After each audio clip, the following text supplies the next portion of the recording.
It was a Saturday afternoon, much like any other Saturday afternoon, and as usual, I was sitting in the lounge watching TV. My life is so boring. Nothing exciting ever happens around here. Then suddenly, out of nowhere, I heard an almighty boom. I looked to my right and was shocked to see that a car had come crashing through the wall and was stopped just inches away from the chair I was sitting on. For a few seconds, I was frozen in shock. But then when I saw who was in the driver's seat, the shock turned to panic. Mom! My mom opened the car door and crawled out. I jumped up and ran to her, but by the time I reached her, she had already fallen unconscious. Hold on though. Before I continue, you have already subscribed and hit the notification bell, haven't you? Well, if not, make sure you do that now. What happened next is all a bit of a blur. I remember shaking my mom, trying to get her to open her eyes, but she was out cold. The next thing, I heard sirens coming towards our house. I guess someone must have called for the police in an ambulance.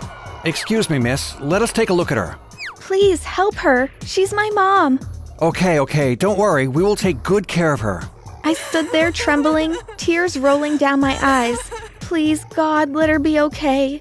The paramedics checked her over. We have a pulse and she is breathing, but we will need to take her to hospital for a full checkup. Is there someone that can take care of you? I will call my dad. They put my mom onto a stretcher and took her out to the ambulance. I grabbed my phone and tried to punch in my dad's number, but my hands were shaking too much I couldn't do it. Here, let me do that for you. The policeman took the telephone out of my hands and called my dad. I heard him explaining to my dad what had happened and where my mom had been taken to. We will take your daughter straight to the hospital if you could meet her there.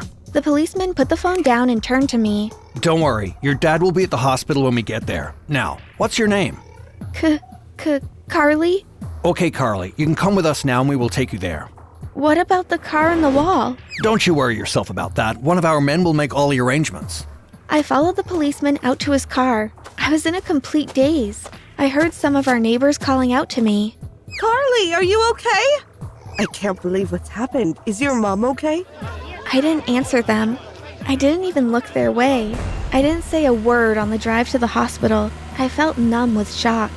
How could it have happened? Mom is always such a careful driver. When we arrived at the hospital, my dad came running over to me. Carly, thank God you're all right. I can't imagine what might have happened if you'd been standing by that wall. I'm okay, Dad, really. I'm fine. It's Mom I'm worried about. How is she? The doctors have taken her into surgery. Did she wake up? Not yet, but the doctor said that it's normal. Her body is in shock. She doesn't have any serious injuries, but she does need some stitches. With that, I burst into tears. I sobbed and sobbed. Oh, come on, Carly. Everything's going to be all right. Don't cry, darling. But it's all my fault. No, it isn't. How could it be your fault? Because I was sitting there complaining about how nothing exciting ever happened, then the next thing, Mom came crashing through the wall. Carly, it was just an accident. That's all. Come here. I let my dad put his arms around me and I leant my head on his chest. As soon as I felt his hug, I began to feel better. Mr. Evans? Yes? I turned around and saw a doctor standing there. Your wife is out of surgery. Everything went well. Oh, thank goodness. Can we see her? I'm afraid she is still in a coma, but you can sit by her side for a while. My dad and I followed the doctor as he led us down to the room where my mom was. When I saw her lying in the bed, I gasped. Oh, she looks so pale. We're confident she'll make a full recovery, but it's difficult to know until she wakes up out of the coma. When do you think that will be? We have no idea. It could be hours. It could be days or even weeks. Weeks? Yes, unfortunately, we have no way to control it. It's down to your mom and her body. I couldn't believe how the day had turned out. That morning when I had said goodbye to my mom as she went off to work, I had no idea that it might be the last time I would be able to speak to her for weeks. For the first few days after the accident, my dad and I never left my mom's side. But gradually, as the weeks went by, we began to spend less and less time with her. There wasn't anything we could do, we just had to wait. And even though the weeks then turned into months, we never gave up hope that one day she would wake up from the coma. When I did go to see her, I would sit by her bed and tell her all about the things I had been doing, stuff that I'd done at school and things I was looking forward to. The doctors had told us that even though she couldn't answer us, they were certain that she could hear us. But by the time she had been in the coma for 10 months, I was fed up with going to the hospital. What's the use, Dad? She's never going to wake up. I can't do it anymore. It's okay, Carly. I understand. So after that, I didn't go to visit my mom again. I just needed to get on with my life. At school, I could pretend that everything was normal. My friends all knew what had happened to my mom, but they had stopped asking about her long ago. It was a Monday morning, and I was sitting in class when all of a sudden the door opened, and I saw my dad standing there. Dad? She's awake, Carly! Your mom is awake! What? Oh my God! My friends all gasped. Wow, Carly, that's brilliant news. I looked at my teacher. She just smiled and nodded to me. Go on, Carly. Go with your dad. I grabbed my bag, then ran with my dad to his car. I was so excited and my face was beaming. When we got to the hospital, we ran into my mom's room. She was sitting up in bed. My dad went over and gave her a hug. Darling, I've been so worried about you. Then I went over and hugged her, but instead of her hugging me back, she just sat there. I could sense that she was being really distant with me. Darling, this is Carly, your daughter. I watched as my mom crossed her arms. That's not my daughter. My heart felt like it had been torn out of my chest when I heard her say that. Well, you would feel the same way, wouldn't you? Of course she's your daughter. No, she isn't. Mom, it's me, Carly. Don't you remember me? Don't worry, it can sometimes happen with patients when they wake from a coma. They don't always recognize everyone straight away. We will need to keep her in for a few more days to monitor her. Come on, Carly, let's get home. Your mom needs to rest. It was hard leaving the hospital knowing that my mom didn't remember me, but my dad was right. I felt sure that after a few days' rest, she would know who I was. But the next time we went to see her, she still didn't want anything to do with me. I mean, she was fine with my dad. She was laughing and joking, but whenever I tried to speak to her, she just bottled up. It was as though she hated me. I felt really sad at the time. All I wanted was for my mom to put her arms around me and tell me that she loved me, but there didn't seem any likelihood of that happening. Just then, the doctor came in to check on her. How are you feeling today, Mrs. Evans? I feel fine. When can I go home? I'm afraid we can't let you go home until we know you are 100% better. Once you finally recognize that Carly is your daughter, you will be able to leave. Out of the corner of my eye, I saw my mom look at me. Her face seemed filled with hatred. But when my dad turned to her, her face changed. She looked happy to see me. I was really confused. I wondered if I had imagined the way my mom had looked at me. The following day when we arrived at the hospital, I was shocked to hear my mom calling my name. Carly? Carly, is that you? Yes, Mom, it's me. Oh, darling, I'm so pleased to see you. I couldn't believe it. Finally, she knew who I was. Oh, Mom, do you remember me now? Yes, of course I do. You're my daughter. A tear started rolling down my cheek. I was so happy. When the doctor came in and heard what my mom had said, he was really pleased. Well, that's great news. Looks like you'll be able to go home, Mrs. Evans. My mom looked so relieved and happy. We will just need to sign the release papers. I'll get one of the nurses onto it now.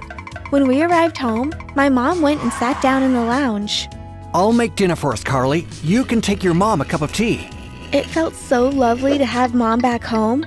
Finally, life was going to be normal again. But when we sat down to eat our dinner, I couldn't help feeling a bit strange. Is my mom giving me an evil look? But then Dad came in and she smiled at me. Maybe I imagined it. Later that night, I was in the middle of a deep sleep when suddenly something woke me. What was that noise? I turned to look at the door and almost jumped out of my skin. Ah! My mom's face was staring straight at me. My dad came running into my room. What's the matter? It's Mom. My dad led my mom back to their bedroom and then came back to speak to me. It's nothing to be concerned about, Carly. She's just a bit confused. Now go back to sleep, okay? Okay, Dad. The next day, things were just like they had been at dinner the night before. In front of my dad, my mom was full of smiles and acted really loving towards me. But whenever he was out of sight, she was spiteful and mean. I was really scared of her change in moods. That night when I went to bed, I locked the door to my room. I didn't want any chance of a repeat performance of the night before. I hadn't been asleep for very long when a noise woke me. I looked towards the door, but there was no one there. Suddenly, I heard the window smash and glass shattered all over the floor. I turned to look and saw my mom climbing in through the window. She flew across the room and leaped at me. Oh my God, is she trying to kill me? Help! Help! I could hear my dad knocking on my bedroom door, but he couldn't get in because it was locked. Ah! The next thing I knew, everything went black. When I woke up, I was in a hospital room. I looked to my left and saw my dad sitting there beside me. Dad, what happened? It's okay, Carly. You just blacked out. Mom was attacking me. I know. The last thing I remember was you knocking at my bedroom door. I could hear you screaming, but the door was locked. So how did you get into my room? I kicked the door in. When I saw what your mom was doing, I grabbed her and pulled her off you. What did she do? She just stood there and started laughing. Laughing? Yes, like a weird cackling. Where is Mom now? I'm sorry, Carly. The doctors have said that your mom is crazy. They have sent her to an asylum. I couldn't believe it. Surely my mom wasn't insane. I want to go and see her.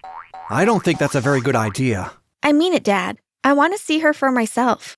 Even though my dad wasn't very keen, I eventually managed to persuade him to take me to see her. When we arrived at the asylum, the nurse took us down to the room where my mom was being held. It was like being in a prison. There were bars on the windows and all the patients were locked inside their rooms.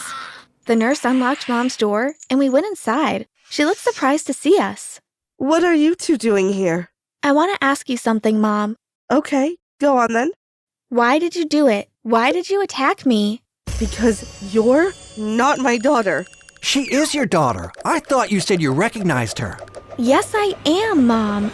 No, you're not. You're an imposter. What have you done with my daughter? Where is... Suddenly, the nurse came in and grabbed hold of my mom as she carried on ranting away. I think you better go now. She is getting upset. Come on, Carly. There's nothing more we can do. As my dad led me out of the room, I realized that everything my mom had said before had been a lie. It was obvious that she had pretended to know who I was, just so she could be released from the hospital. It had all been fake. That was the last time that I saw my mom. I tried not to think about how it had been before she had come crashing through the wall of our house, when she wasn't crazy. Or had she always been crazy, and we just didn't notice it?